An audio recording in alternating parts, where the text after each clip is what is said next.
সর্বগুণে গুণান্বিত অনুত্তর পুণ্যক্ষেত্র বুদ্ধের শ্রাবক সঙ্গ এই ত্রিবিধ শ্রেষ্ঠ রত্নকে সর্বপ্রথমে স্মরণ করছি। সমস্ত আজকে দুতাঙ্গ কুটিরে যারা সমবেত হয়েছেন, অত্র এলাকা তথা বিভিন্ন জায়গা হতে যারা সদ্ধর্মপ্রাণ উপাসক উপাসিকারা উপস্থিত হয়েছেন, আপনাদের উদ্দেশ্যে কিছু ধর্মোপদেশ প্রদান করার প্রারম্ভে প্রত্যেকের প্রতি মৈত্রীময় আশীর্বাদ জানাচ্ছি।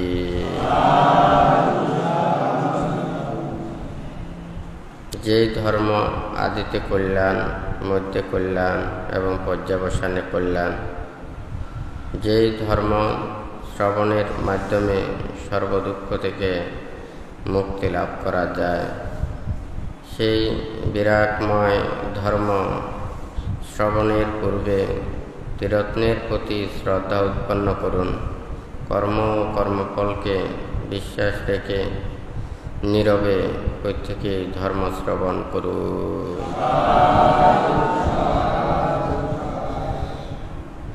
বিরাগায় বিকবেং শরগায়ম বিসংযোগায় বিকবেং সংযোগায়ম অপিচতায় বিকবেং ময়িচতায়ম সন্তুষ্টিতায় বিকবেং অসন্তুষ্টিতায়ম নিবিন্দায় বিকবেং নন্দিং বিরজায় বিকবেং রাগং নিরোধায় বিকবেং সমুদায়ং পটিনিষাঘায় বিকবেং আদানং ইমে বুচ্ছন্তি বিকবেং অয়ং কোমে ধম্মো অয়ং কোমে বিনায়োতি।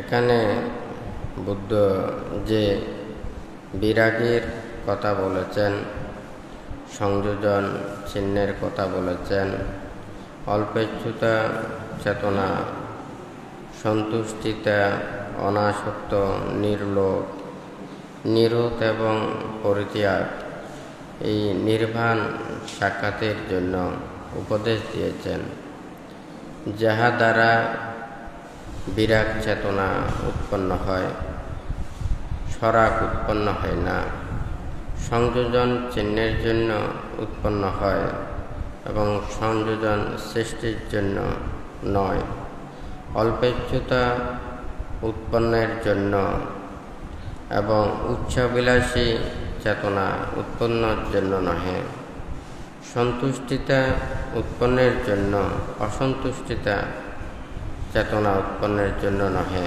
অনাসক্ত চেতনা জাগ্রতের জন্য, আসক্ত চেতনা জাগ্রতের জন্য নহে, নির্লোভ চেতনা উৎপন্নের জন্য, লোভ চেতনা উৎপন্নের জন্য নহে, নিরোধ চেতনা উৎপন্নের জন্য এবং উপাধি সৃষ্টির জন্য নহে, পরিত্যাগের জন্য উৎপন্ন হয়, উপাদান সৃষ্টির জন্য নহে।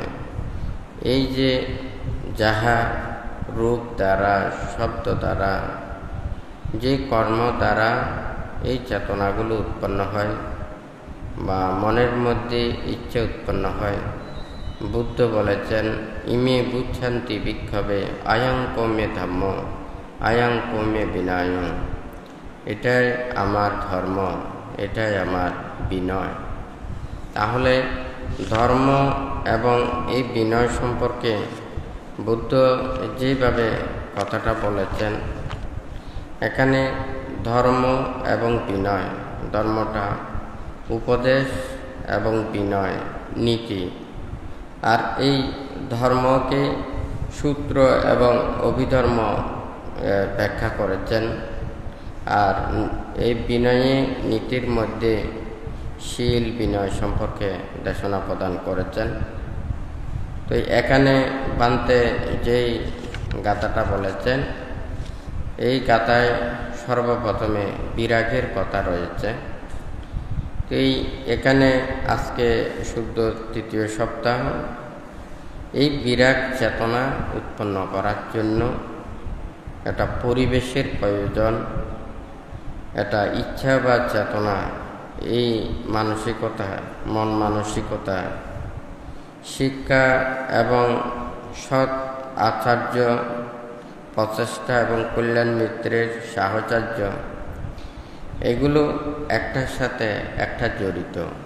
এখানে প্রত্যেকেই জানে একটা বিরাগটা কি।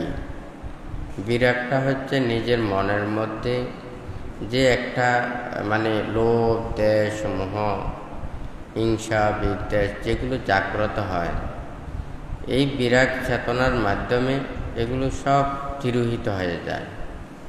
যেমন কোনো একজন মানুষের, আমরা যদি একটা খুব সহজে বলি, কোনো একটা জিনিস যদি আমরা দর্শন করি, সেই দর্শন করার পরে যদি আমাদের সেটা পাওয়ার ইচ্ছে করে, তাহলে এটা রাগ উৎপন্ন করা। আবার যদি বলে যে না, এটা আমার ইচ্ছে নয়, এটা আমার পেতে ইচ্ছে করে না, তাহলে এটাও যে বিরাগ তাও নয়। বিরাগ আমাকে বুঝতে হবে, এটাকে আমাকে জেনে পরিত্যাগ করতে হবে।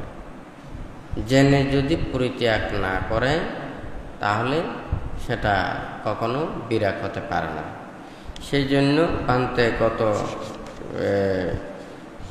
গত শুক্রবারে পান্তে দেশনায় বলেছেন, রূপের প্রতি বিরাগ, শব্দের প্রতি বিরাগ, গন্ধের প্রতি বিরাগ, তারপর এটা রসের প্রতি বিরাগ, কেশকর্ষের প্রতি বিরাগ, অকুশল ধর্মের প্রতি বিরাগ।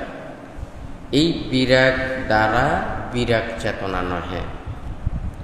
এটা রূপ দর্শন করে বিরাগ চেতনা জাগ্রত করা, শব্দ শ্রবণ করে বিরাগ চেতনা জাগ্রত করা, স্পর্শ দ্বারা বিরাগ ভাব উৎপন্ন করা।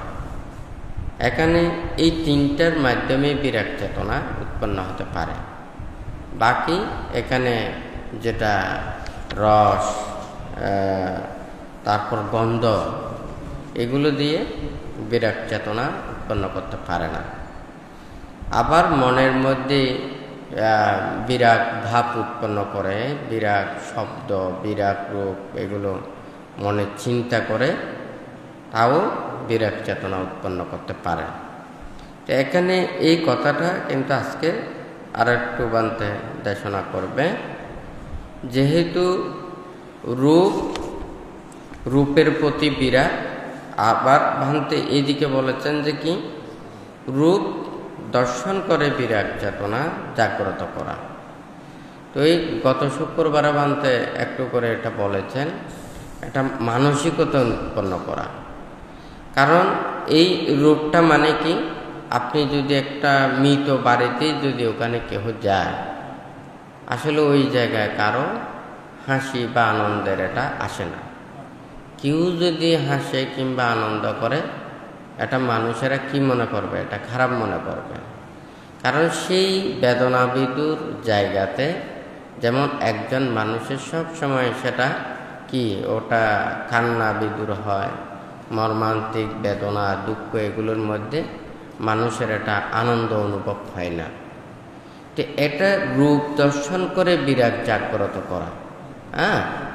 তাহলে এখানে মন এই এমন একটা জায়গাতে বা স্থানে আছে, আমাকে জ্ঞানোচিত হয়ে জ্ঞান দ্বারা মনটাকে সেই ভাব আনয়ন করতে হবে। এটা স্থায়ী কিংবা অস্থায়ী। স্থায়ী হলে ওখানে লোভ, দেশ, মোহ ধ্বংসের কারণ হবে। অস্থায়ী হলে এটা সম্ভব না। এখানে যেমন ওই ভান্তে মৃত বাসরের স্থানের কথা কি জন্য বলেছেন ওখানে, কারণ ওই স্থানে এটা আনন্দের জায়গা নয়। ওখানে মন খারাপ লাগবে।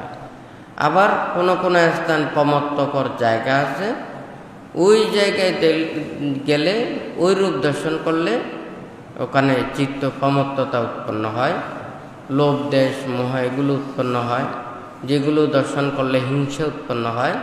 তাহলে এগুলো বিরাগধর্মী নয়। এখানে বিরাগধর্মীতে এখানে ত্যাগের কথাটা বলেছেন, যেমন যারা সাধক ধ্যান ভাবনা করেন, আড়াইয়া গাতোবা, রুক্ষ মূল গাতোবা, সুইয়ে গারা গাতোবা। তাহলে অবস্থানের ক্ষেত্রে কিন্তু এই কথাটা বলার অর্থ হচ্ছে যেখানে বাহ্যিক রূপ বা শব্দ অনেকটা কম আসবে, নির্জন স্থানে অবস্থান করলে, তারপর ওখানে লোকালয় থেকে দূরে থাকলে, মানুষজনের প্রমত্তকর শব্দ থেকে দূরে থাকলে অটোমেটিক ওখানে নিজের চিত্তের মধ্যে কিছুটা কি বিরাগ চেতনা জাগ্রত হতে পারে। তাহলে এই ত্যাগ চেতনার মধ্যে নিজের মন ওখানে প্রবিষ্ট হতে হবে, ওখানে আনন্দিত হতে হবে, ওখানে ভালো লাগতে হবে। তাহলে শুধু এটা দর্শন করে না তা নয়, এটা হচ্ছে যে স্থান, ওখানে সহজে চিত্ত মানে অন্তত সমাহিত হওয়ার সেই সুযোগটা পাবে। যেমন কোনো একটা জিনিস সবাই ওখানে ফ্রিজে রাখলে অনেকক্ষণ রাখতে পারে, অনেকক্ষণ থাকে, অনেক দিন থাকে, কিন্তু বাইরে রাখলে ওখানে ততদিন রাখা সম্ভব নয়। তাহলে ওটা যেমন ওই ঠান্ডা শীতল স্থানে থাকলে এটা যেমন ওখানে সহজে পৌঁছে না, তাহলে ঠিক চিত্তকেও এমন একটা স্থানে রাখতে হবে যেখানে লোভ উৎপন্ন যাতে না হয়, প্রমত্ত চেতনা যাতে উৎপন্ন না হয়, নানান ধরনের লৌকিক আনন্দ এগুলো থেকে যাতে দূরে থাকে, সেই স্থানে অবস্থানের জন্যই ওই কথাটা বলেছেন।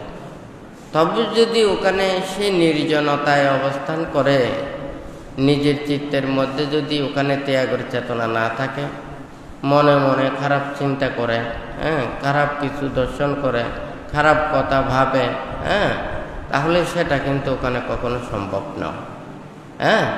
তাহলে ওই নির্জনতা স্থান বেছে নেওয়াটা হচ্ছে যাহাতে এই লৌকিক সেই রূপ শব্দ থেকে দূরে থাকে।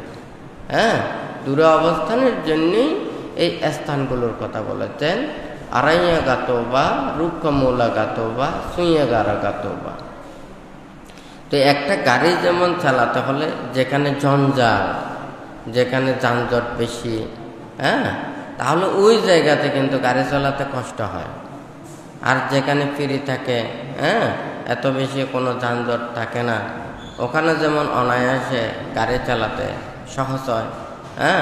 ঠিক তদ্রূপেও একজন সাধক যদি নিজের চিত্তকে সমাধিস্থ করে রাখতে চায়, সমাধি উৎপন্ন করতে চায়, তাহলে এই স্থানগুলোকে বেছে নিতে হবে।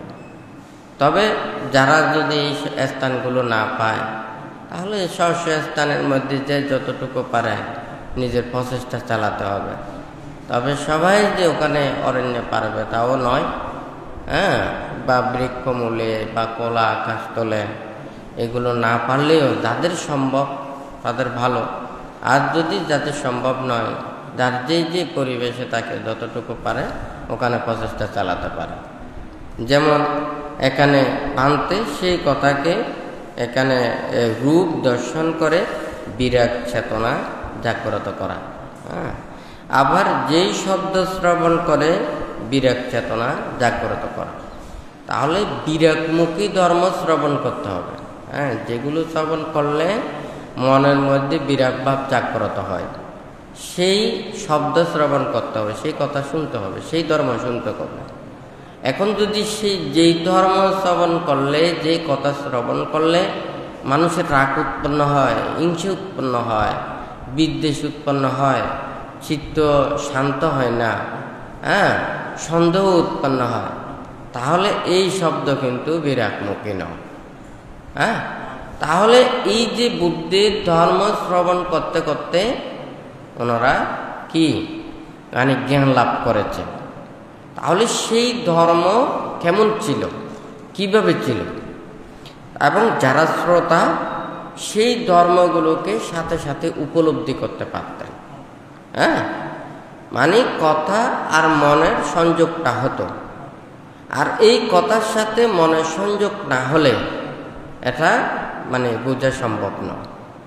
যেমন জিহ্বা যেমন রসের কথা বলতে পারে, এই জিহ্বাতে না পড়ে যদি এটা পুরো সারা শরীরে যেখানে এই রস বাঁচুক না কেন, এটা তেতো মিষ্টি এটা বলতে পারবে না, এই রসের ধরন বলতে পারবে না, স্বাদটা বলতে পারবে না। এটা একমাত্র জিহ্বাটার দ্বারাই এটা সম্ভব হয় না কেন। তো ঠিক তদ্রূপ শব্দটা এমন হতে হবে, সেটা বিরাগমুখী ধর্ম দেশনা করতে হবে, এবং যারা শ্রোতা তাহাদের মন মানসিকতাও কিন্তু সেই চেতনাযুক্ত হতে হবে।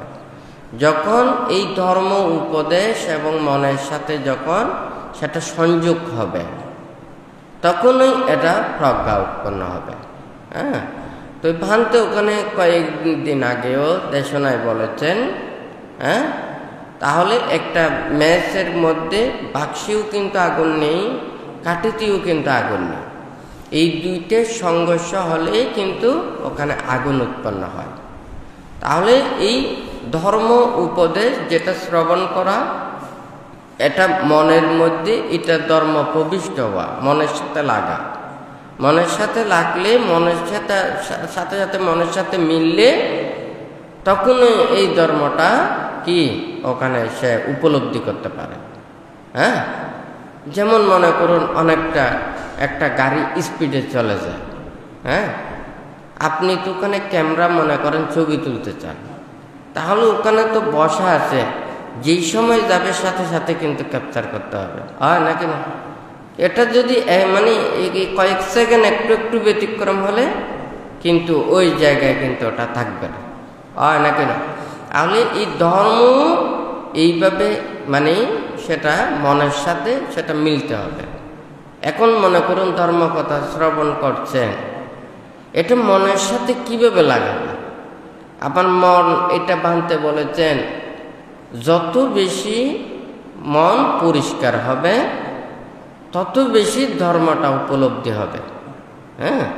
তাহলে যার যত মন পরিষ্কার করার জন্য কিন্তু এখানে অনেক কিছু ওখানে কষ্ট করতে হবে, এনে বলার সাথে সাথে নয়।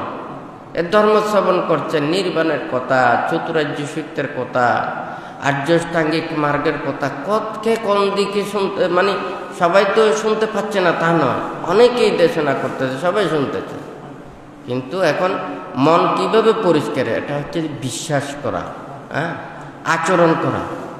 আপনি কর্মফল বিশ্বাস করেন, নির্বাণ মুক্তি বিশ্বাস করেন, 5টা শীল পালন করতে পারেন না, 5টা শীল পালন করতে পারেন না, নিজের চিত্রকে একটু করে সংযত রাখতে পারে না, তাহলে সেই লোভকে সংবরণ করতে পারে না, দেশ পরিত্যাগ করতে পারে না, তাহলে ওই মন তো ওখানে ময়লা হয়ে গেছে। ধর্ম উপদেশ সেদিকে দিচ্ছে ঠিক আছে, ধর্ম উপদেশ শ্রবণ করছে ঠিক আছে, কিন্তু মনের সাথে এটা লাগতেছে না। মনের সাথে লাগতে হলে মনটা পরিষ্কার করতে হবে। একটা দেয়ালে যদি রং লাগায়, তাহলে দেয়ালটা ভালো মতো পরিষ্কার করতে হবে, পরিষ্কার করে ওখানে সিলের লাগাতে হবে, হয় নাকি না? তারপরে উপরে ভালো মতো রং যদি দেয় তাহলে ওটা লাগবে, হয় নাকি না? এখন পরিষ্কারও করলো না, ওখানে সিলেরও লাগালো না, ওখানে যদি ওই রঙগুলো লাগায় এগুলো তো এমনি উঠে যাবে, হয় নাকি না? ঠিক তদ্রূপ এই ধর্ম উপদেশও কিন্তু মনের সাথে লাগাতে হবে। সেই জন্যই ওখানে ভাঙতে বলেছে যে কি, যেই শব্দ শ্রবণ করে বিরাগ চেতনা উৎপন্ন হয়, হয় নাকি না? তাহলে এই ধর্মগুলোকে শ্রবণ করার জন্য মনটাকে কিন্তু অনেক আগে থাকতে এগুলো প্রস্তুতি নিতে হবে, হয় নাকি না? তো এইগুলো যদি করতে না পারে তাহলে সারা বছর ধর্ম শ্রবণ করবেন, ওখানে কোনোটাই উপলব্ধি হবে না, ধর্মজ্ঞান এটা হবে না। শিলপুতি পালন করতে না পারলে কি প্রজ্ঞা লাভ হবে? কায়ও দুশ্চরিত্র থাকলে, বাক্য দুশ্চরিত্র থাকলে মনটা সেটা মানে পবিত্র বা শুদ্ধ হতে পারে না, কারণ মন সব সময় কায়ের দ্বারা যেগুলো কর্ম করেন, বাক্যের দ্বারা যেগুলো ওখানে করে থাকেন, হ্যাঁ, যেগুলো শ্রবণ করে থাকেন, এগুলোই কিন্তু মনের মধ্যে উৎপন্ন হয় নাকি না? আপনি যেগুলো দেখেন নাই, শোনেন নাই, হ্যাঁ, কায়ের দ্বারা বাক্যের দ্বারা কর্ম করেন নাই, ওটা তো মনে উৎপন্ন হতে পারে না। হ্যাঁ, একটা যদি ওখানে মোবাইলে যদি প্রথমে আগে ওখানে ভিডিও কিংবা রেকর্ড বা ছবি এগুলো প্রথমে নিতে হবে, হয় না কেন? তারপরে আপনি ওগুলো গিয়ে যা কিছু করেন ওগুলো করতে পারবেন, এডিট করতে পারবেন, ক্যান্সেল করতে পারবেন, হয় না কিনা? আবার জোড়া লাগাতে পারবেন, হয় না কিনা? কিন্তু এখান থেকে যদি নিতেই না পারে তাহলে ওগুলো করা সম্ভব নয়। তাহলে এইখানে কায় দুশ্চরিত্র পরিহার না করলে, বাক্য দুশ্চরিত্র পরিহার না করলে তাহলে ধর্ম মনের মধ্যে এটা লাগানো সম্ভব না।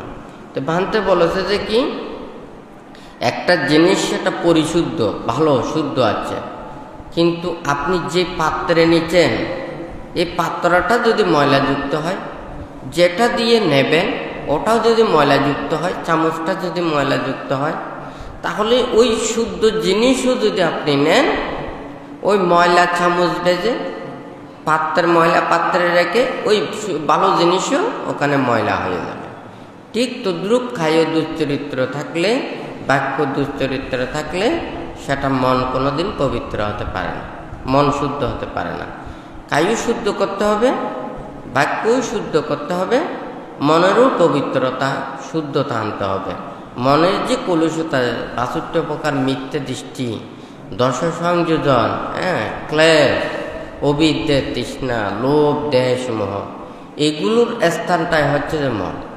তাহলে মনের মধ্যে কতগুলো এখানে মানে ময়লা রয়েছে, এই ময়লাগুলোকে যে যত বেশি পরিষ্কার করতে পারবে, এই ধর্ম শ্রবণও তার অন্তরের মধ্যে তত বেশি প্রবিষ্ট হবে, হ্যাঁ, ধর্ম উপলব্ধি হবে।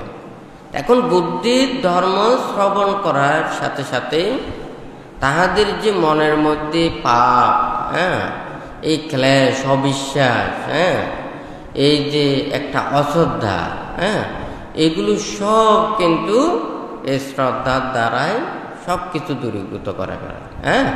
তখন বুদ্ধির উপদেশ যাহা কিছু শ্রবণ করেন এগুলো মনে প্রাণে, হ্যাঁ, সেগুলো শ্রবণ করে সেগুলো ধারণ করেন। সেই যে প্রতিজ্ঞাবদ্ধ হন, আর্য অষ্টাঙ্গিক মার্গের সম্মুখ সংকল্প, সম্মুখ দৃষ্টি এবং সম্মুখ সংকল্প এটা প্রজ্ঞাস্কন্ধের মধ্যে অন্তর্গত। কেনই ওখানে সম্মুখ সংকল্প প্রজ্ঞাস্কন্ধে রেখেছে? হ্যাঁ, ওখানে লোভ এগুলো পরিত্যাগের সংকল্প, দেশ পরিত্যাগের সংকল্প, মোহ পরিত্যাগের সংকল্প, সম্মুখ সংকল্প। হ্যাঁ, তো এখানে যেই মানে এই সম্মুখ সংকল্প দ্বারা সে যখন দৃঢ়বদ্ধ হয়ে এই যে কঠোর সংকল্প নিয়েই এইভাবে চলে, ওখানেই সে প্রজ্ঞা লাভ করতে পারে। কিন্তু এখন মানুষ তো সেটা নয়, ধর্মর স্থানে এসে তখন ধর্ম কথা চিন্তা করতেছে, হ্যাঁ, কিন্তু দেখা যায় আবার ওখান থেকে চলে গেলে আর ওই ধর্ম কথাগুলো অন্তরের মধ্যে থাকতেছে না। হ্যাঁ, পানি ওখানে যতক্ষণ দেয় ততক্ষণ, এরপরে শুকিয়ে যাচ্ছে, নিচে চলে যাচ্ছে, ওখানে ধারণ করে থাকতেছে না। হ্যাঁ, মনের মধ্যে এটা প্রতিক্ষণ থাকতে হবে। এটা যখন মনের মধ্যে প্রতিক্ষণ থাকবে, কেন পারবে না, কেন আয়ত্ত করতে পারবে না? নিজের মন থেকে যদি পাপগুলোকে দূরীভূত করতে পারে, পরিত্যাগ করতে পারে, তাহলে প্রজ্ঞা লাভ সহজ। কিন্তু এত কিছু রূপ রং বৈচিত্র্যের মধ্যে মানুষের চিত্তকে ঠিক রাখা কত যে কঠিন ব্যাপার, হয় নাকি না? সামান্য কিছুতেও মানুষ টলে যাচ্ছে, হ্যাঁ, নিজের মনটাকে স্থির রাখতে পারতেছে না, হয় নাকি না? তাহলে তাদের এই প্রজ্ঞা লাভ কত দূরে?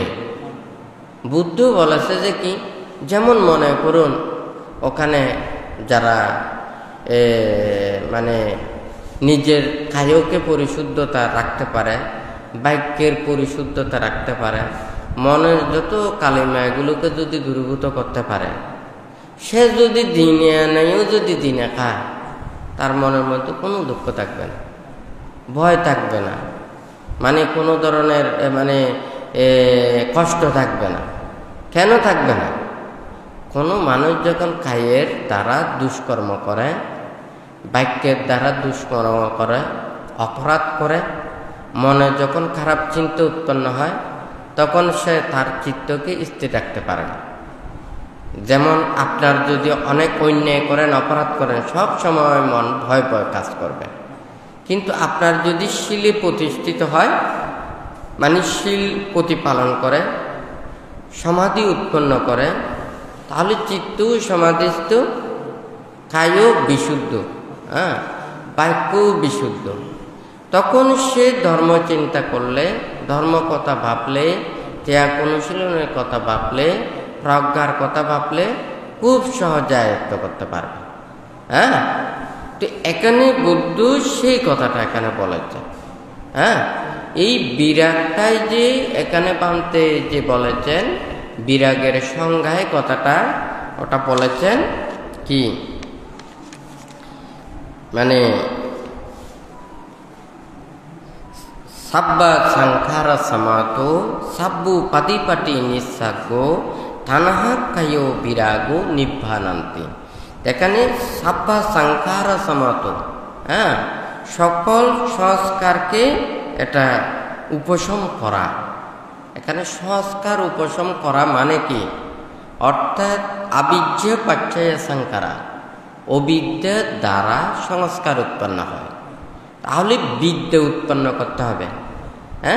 সংস্কারকে ধ্বংস করতে চাইলে বিদ্যা উৎপন্ন করতে হবে, যেটা ধর্মচক্র প্রবর্তন সূত্রের মধ্যে বিদ্যা উদপাদি, আলোক উদপাদি, জ্ঞানাং উদপাদি, পাইয়া উদপাদি, এই কথাগুলো বলেছে। এটা উৎপন্ন করতে হবে। এগুলো উৎপন্ন করতে পারলে সে অবিদ্যাকে আস্তে আস্তে ধ্বংস করতে পারবে। তাহলে অবিদ্যাকে ধ্বংস করতে পারলে সে সংস্কারও ধ্বংস করবে। তাহলে এখানে সংস্কার আমি আর এক পর্যায়ে বলতে পারে, সেটা হচ্ছে যে কর্ম। তাহলে আমার যতক্ষণ না পর্যন্ত নির্বাণ মুক্তির কর্মটা আমি শেষ না করতে পারি, ততক্ষণ পর্যন্ত আমাকে প্রচেষ্টা চালাতে হবে। অবিদ্যা থাকলে সংস্কার থাকবে। তাহলে আমাকে অবিদ্যাকে ধ্বংস করতে হবে। তাহলে অবিদ্যাকে ধ্বংস করতে পারলে আমার সংস্কারও ধ্বংসপ্রাপ্ত হয়ে যাবে।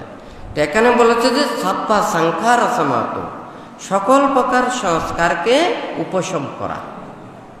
এখন বোঝা গেছে? তাহলে অবিদ্যাকে ধ্বংস করতে হবে। তারপরে কি? সাব্বু ফাদিপাটি নিঃসাব্য, সকল প্রকার উপাধি উৎপন্ন করার সেই হেতুটাকে পরিত্যাগ বা ধ্বংস করতে হবে।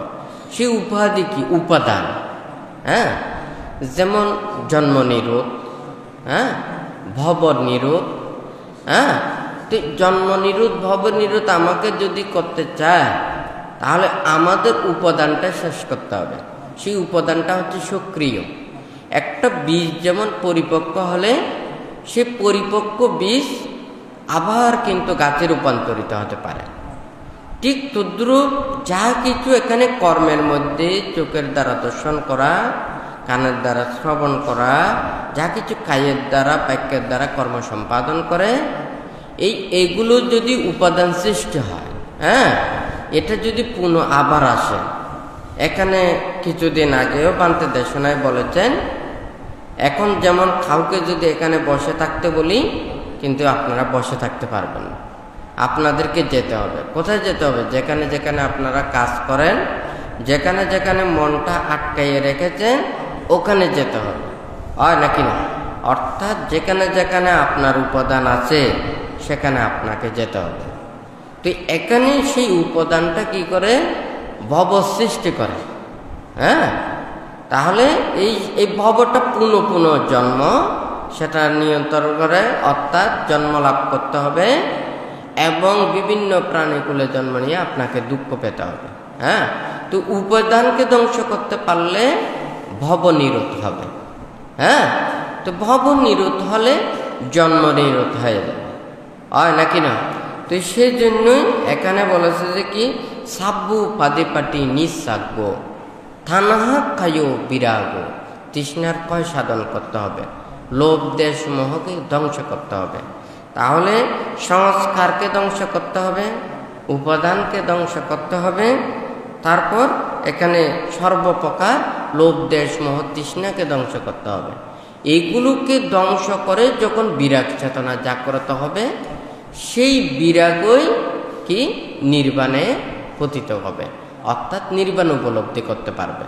তাহলে বুদ্ধ যেই নির্বাণের কথাটা বলেছেন, যে বিরাগের কথাটা বলেছেন, যে মুক্তির কথাটা বলেছেন, এই গুণ সম্পন্ন হতে হবে, এই কর্মগুলোকে শেষ করে তাকে পরিনির্ভূত হতে হবে।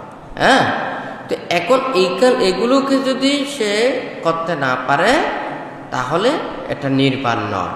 হ্যাঁ, তো এখানে সবাইকে বুঝতে হবে, বুদ্ধ যা কিছু এখানে উপদেশ দেন, মানে যা কিছু শিক্ষা দেন, আমাদের বিনয়ের যা কিছু বলেন, হ্যাঁ, যেমন পঞ্চশীল, কেউ পঞ্চশীল যে প্রতিপালন করলে যে নির্বাণ পাবে সেটা তা নয়।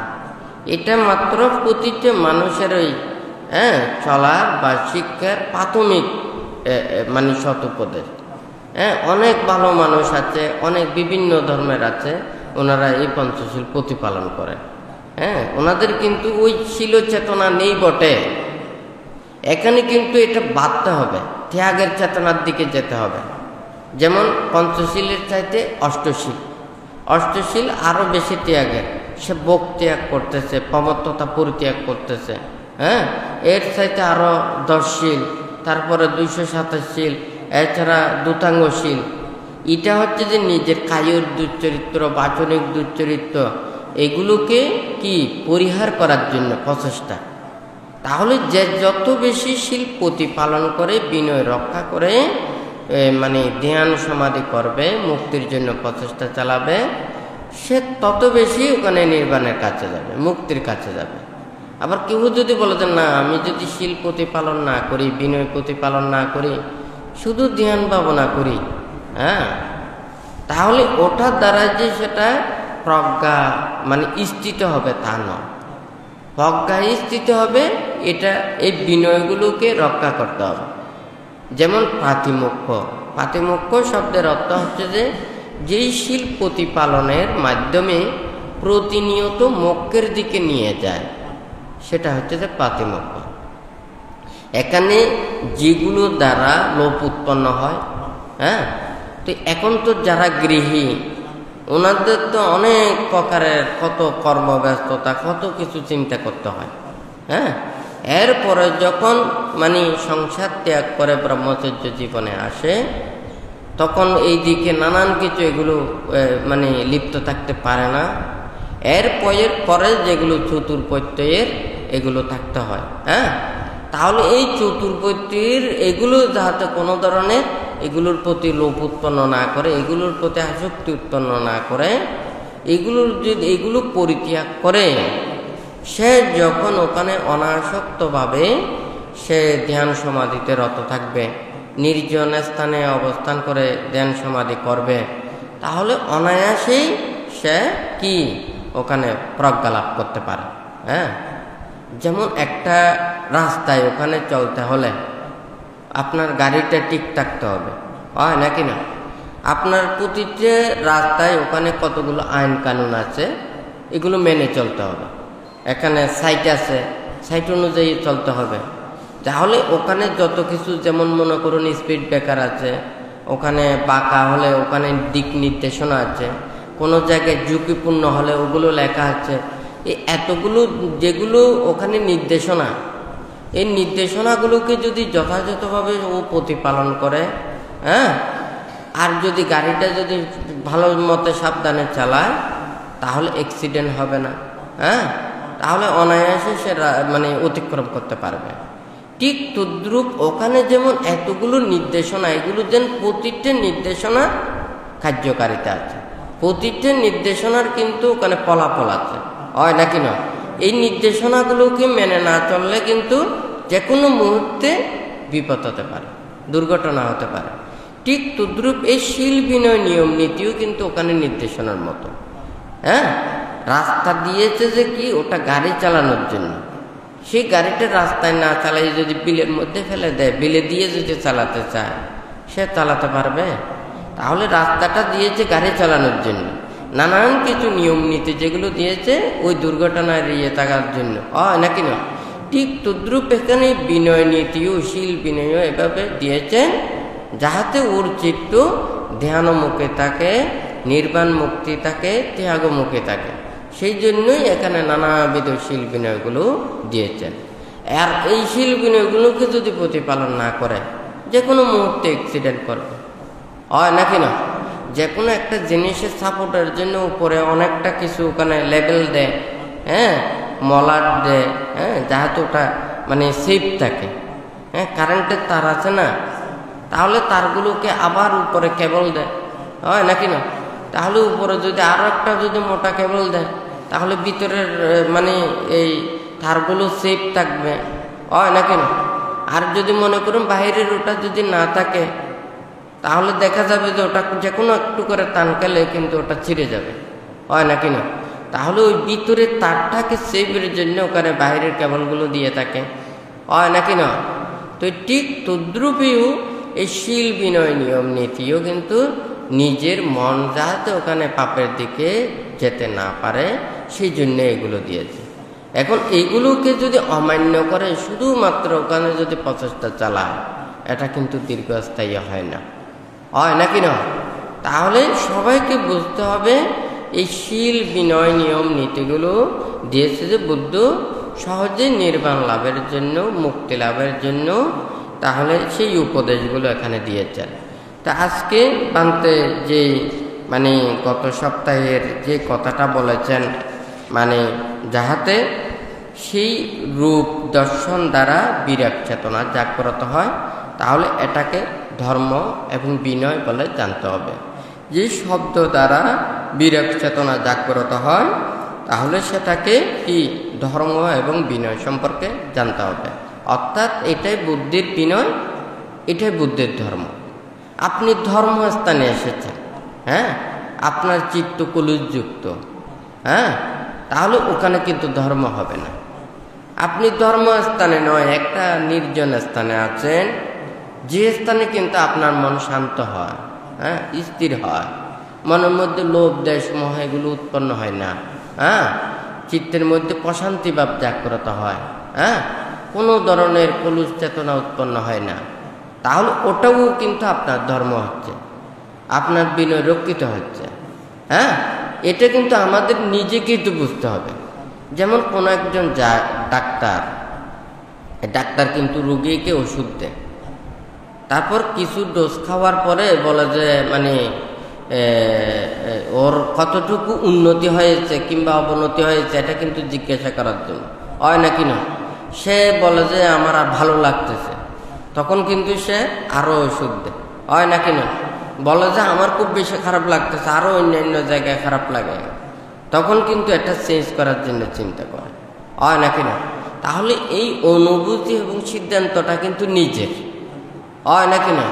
এটা কিন্তু ডাক্তারে জিজ্ঞাসা করবে ওর উন্নতি হচ্ছে নাকি অবনতি হচ্ছে, এটা দেখে যেমন ওটা চিন্তা করতে হয়, ঠিক তদ্রূপ এই ধর্ম আচরণ, ধর্ম শিক্ষা, ধর্ম উপদেশ, এটাও যেটা শ্রবণ করে, এটা মানে ধারণ করে, হ্যাঁ, দর্শন করে নিজেকে বুঝে নিতে হবে, নাকি না? তাহলে আমার যদি চিত্তটা যদি ত্যাগের দিকে যদি যায়, তাহলে সেটাকে ধর্ম মনে করতে হবে, নাকি না? এখন যদি মনে করুন এখানে কত কথা বলে, এর তো কোনো কিছু ঠিক নেই, নাকি না? তাহলে এই কথার সাথে মনের মধ্যে সারাদিন আপনি চতুরার্য সূত্রের কথা বলেন, হ্যাঁ, আর্য অষ্টাঙ্গিকের কথা বলেন, কিন্তু এই কথার সাথে মনের কোনো মানে সম্পর্ক নেই, আচরণের কোনো সম্পর্ক নেই। এই সারাদিন বললেও কিন্তু ওখানে কোনো কার্যতা হবে না, কারণ ওখানে লাগতেছে না তো, নাকি না? ওখানে যদি ভালো মতে না লাগে, একটু বাতাস করলে ওখান থেকে সরে যাবে, নাকি না? তো ধর্ম তো এমন, ধর্ম তো এই নয় যে মানে সেটা মানে এই উপরের মধ্যে লেগে থাকা তা নয়, মনঞ্চ পজানাতি ধম্মে চ পজানাতি। হ্যাঁ, তাহলে মানে এই ধর্মটা উপলব্ধি করতে পারে মনের মাধ্যমে। আর মন তো দেখা যায় না, মন এমন একটা স্থানে আছে, এত গভীর স্থানে আছে, সেই গভীর স্থানে যদি ধর্মটাকে যদি আমি পৌঁছাতে চাই, তাহলে আমাকে কিন্তু অনেক কষ্ট পরিশ্রম করে ওখানে নিতে হবে। নাকি না? এটা উপরে নয়, এটা অনেক কষ্টে। যত গভীরে যাবে তত নিজের মানে কষ্ট হবে, নাকি না? তো এখানে ভাঙতে গত শুক্রবারে এই কথাটা কিন্তু বুঝাতে চেয়েছে। যেমন এখানে স্পর্শকেই বলেছেন। হ্যাঁ, যেমন মনে করেন আপনি ধ্যানে বসেছেন।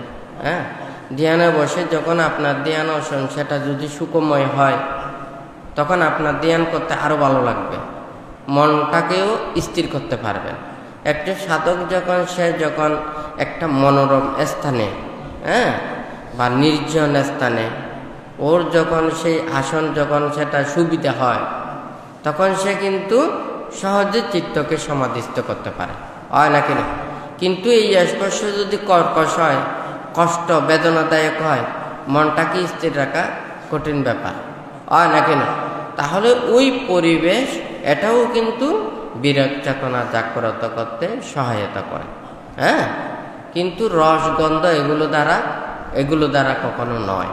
হ্যাঁ, তাহলে যদি বলে যে দুর্গন্ধ দ্বারা অশুচি ভাবনা করা যায়, হ্যাঁ, যেমন ওই মানে ওই মৃত শ্মশানে ওখানে গিয়ে যেদিকে দুর্গন্ধ হয়, এটা তো দুর্গন্ধ হাওয়ার জন্য নয়। হ্যাঁ, দেহটাতে অশুচিপূর্ণ দুর্গন্ধপূর্ণ, এটা দর্শন করার জন্য, কিন্তু ওই গন্ধটা ভাবার জন্য নয়। এই দেহের প্রতি যাতে অনিত্যতা চেতনা উৎপন্ন করে, আসক্ত পরিত্যাগ করে, এই দেহের জন্য যাতে পাপ না করে, এই দেহটাকে রক্ষা করার জন্য যাতে শিলভঙ্গ না করে, অন্যায় না করে, সেই জন্যই এই কথাটা দিয়েছে। হ্যাঁ, এই মানে কায়গতানুস্মৃতি, মরণানুস্মৃতি, এইগুলো ভাবা, দেহের প্রতি অনিত্যতা উৎপন্ন করা, ত্যাগ চেতনা উৎপন্ন করা, নাকি না? এই এতগুলো প্রাণী সাব্বে সত্তা আহারার টিকে, সকল প্রাণী আহারের দ্বারা জীবিত থাকে।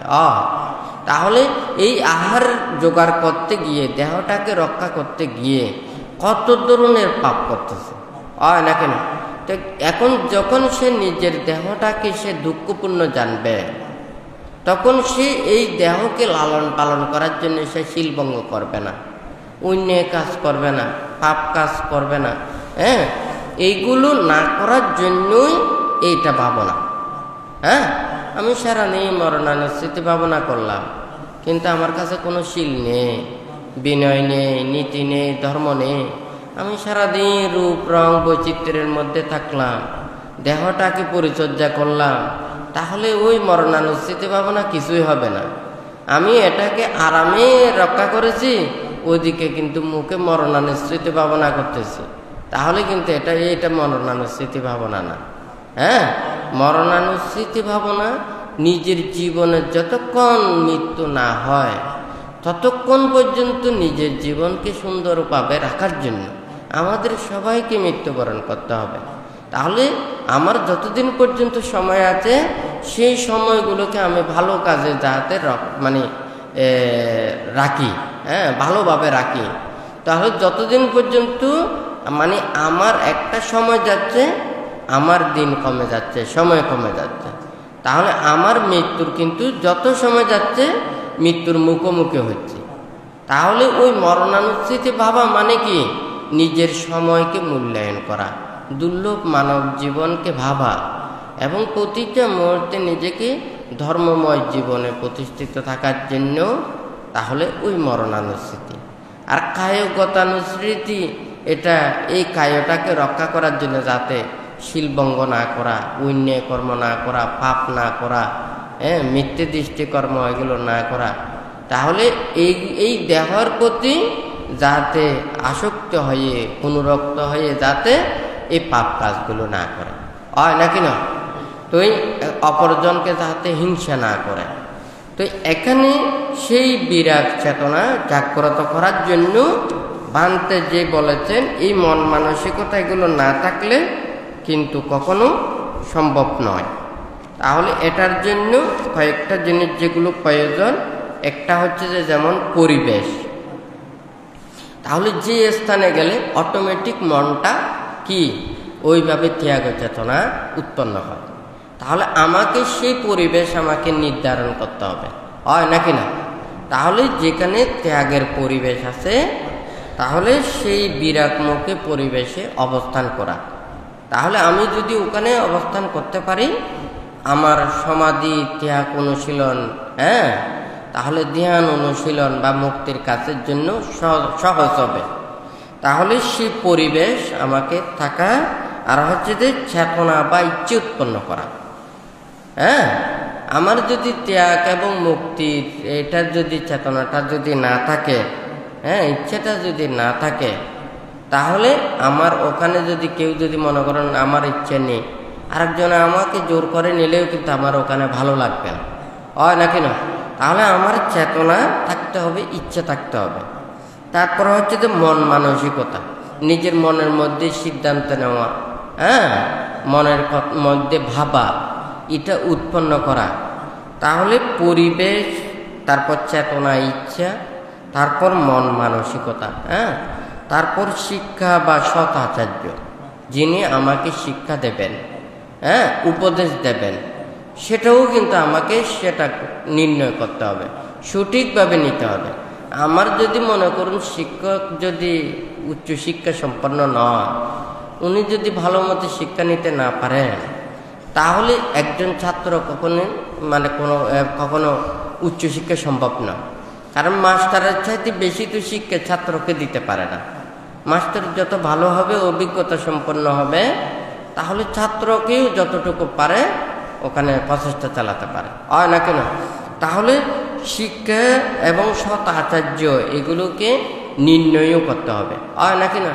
আমি যদি সদ্গুরুর সান্নিধ্যে যদি না পেয়ে ওখানে যদি মিথ্যে দৃষ্টি প্রতিপন্ন, দুশীল, পাপী এবং যে নির্বাণ মুক্তি সম্পর্ক অজ্ঞ, আমি যদি তার কাছ থেকে যদি শিক্ষাটা নিই, তাহলে আমাকেও সেই রকম বানাবে। তাহলে আমাকে যে সেই শিক্ষাটা পায় নাই, তাহলে সে আমাকে কি করে দেবে? তাহলে ও যদি শিক্ষা সম্পন্ন হয়, তাহলে অপরজনকেও শিক্ষা দিতে পারে, যদি সেই দক্ষতা সম্পন্ন হয়, হয় নাকি না? তারপরে হচ্ছে যে প্রচেষ্টা, নিজের যে একটা দৃঢ় প্রচেষ্টা কর্মের মাধ্যমে, অধ্যবসায়ের মাধ্যমে, বিভিন্ন ধ্যান কর্ম আছে, বিভিন্ন অনুশীলন আছে, এগুলোর মাধ্যমে তাকে প্রচেষ্টা চালাতে হবে। তারপর হচ্ছে যে কল্যাণ মিত্রের সাহচর্য, অথবা যারা সহকর্মী, সহপাঠী, আমার যদি মনে করুন আমি একটা কর্ম করতে চাই, সৎকর্ম করতে চাই, আমার যদি সহযোগী পাই, সহবন্ধু পাই, তাহলে আমার কর্মে যদি কোনো ভুল হয় বা মনের মধ্যে কোনো খারাপ লাগে, সে আমাকে সহায়তা করতে পারে, হয় নাকি নয়? তাহলে সৎসঙ্গী কল্যাণ মিত্রের মাধ্যমে এগুলো করতে পারে, হয় নাকি নয়? তাহলে এই যে ভান্তে 6টার কথা লিখেছেন এখানে, এই 6গুলোকে আমাদেরকে ধারণ করতে হবে। আমি বিরাগ চেতনা উৎপন্ন করব, আমাকে কিন্তু এগুলো ঠিক করতে হবে। আমি যদি এইগুলোকে যদি আমি রাখতে না পারি, তাহলে ওই বিরাগটা থাকবে না, ঠিক আছে না? তাহলে ওই গুণগুলো কিন্তু এখানে লাগবে। আমি ওই পরিবেশে যখন যাব, আমার চেতনা ইচ্ছেটা যদি থাকে, মন মানসিকতা যদি থাকে, আমি সৎ আচার্য শিক্ষাটা যদি আমি লাভ করি, আমারও যদি উদ্যম প্রচেষ্টা এগুলো যদি থাকে, আমি যদি কল্যাণ মিত্রের সাহায্যে যে সৎসঙ্গী যদি পাই, তাহলে আমার জন্য নির্বাণ মুক্তির কর্মপথ সহজ হবে, হয় নাকি না? কিন্তু এগুলোর যদি না থাকে, যতই কিছু করুন না কেন, এটা কিন্তু স্থির থাকতে পারবে না, টেকসই হবে না, যথাযথভাবে প্রজ্ঞা লাভ করা সম্ভব নয়। তো যাই হোক, ভান্তে সবাইকে বুঝাতে চাচ্ছে যে বুদ্ধি, ধর্ম, বিনয়, শিক্ষা, উপদেশ যা কিছু দিয়েছেন, সব কিছু এখানে বিরাগের কথা বলে, ত্যাগের কথা বলে, হ্যাঁ, নির্বাণের কথা বলে, মুক্তির কথাটা বলে। নিজের চিত্তের মধ্যে যা লোভ দেশ মোহ ধ্বংসের জন্য, হ্যাঁ, সংযোজন ক্ষয়ের জন্যই যেগুলো উপদেশ প্রদান করেন।